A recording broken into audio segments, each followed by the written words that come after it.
विविध भारती पुणे ठळक बातम्या.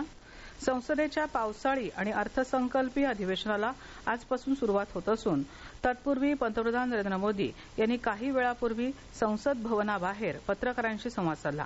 विकसित भारताचं स्वप्न साकार करण्यासाठी पायाभूत ठरणारा अर्थसंकल्प उद्या आपलं सरकार संसदेत सादर करेल.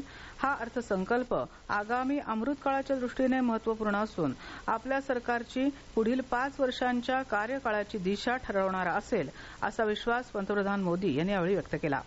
नवनिर्वाचित खासदारांवर पुढे मोठी जबाबदारी असून त्यांनी नकारात्मक राजकारणापासून दूर राहावं असा सल्लाही त्यांनी यावेळी दिला. उत्तर भारतात आजपासून पवित्र श्रावण महिन्याला सुरुवात होत असून या महिन्यात शिवपूजेचं महत्त्व असल्यानं आजच्या पहिल्या सोमवारी उत्तर भारतातील शेकडो शिवमंदिरात भाविकांनी दर्शनासाठी गर्दी केली आहे.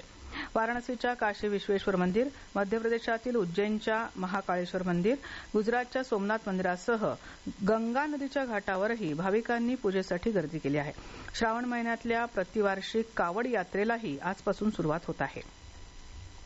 पिंपरी चिंचवड महापालिकेच्या वतीनं डेंग्यू मुक्त शहर ही मोहीम राबवण्यात येत असून त्यानुसार नागरिकांनी आठवड्यातील 1 तास आपल्या कुटुंबाच्या आरोग्यासाठी आपल्या राहत्या घरी स्वच्छता करायची आहे. पालिका आयुक्त शेखर सिंह यांनी स्वतःच्या राहत्या बंगल्याची स्वच्छता करत या मोहिमेमध्ये सहभाग घेतला.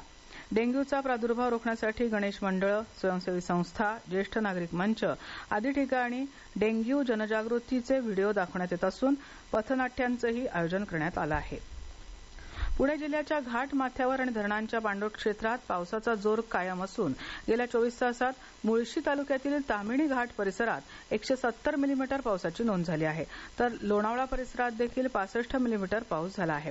पुणे शहरात पावसाचा जोर जास्त नसला तरी खडकवासला धरण प्रकल्पातील पानशेत आणि वरसगाव धरणाच्या पाणलोट क्षेत्रातही दमदार पाऊस सुरू असून आणखी किमान 4 ते 5 दिवस घाटमाथा परिसरात पावसाचा जोर कायम राहण्याचा अंदाज हवामान विभागानं व्यक्त केला आहे.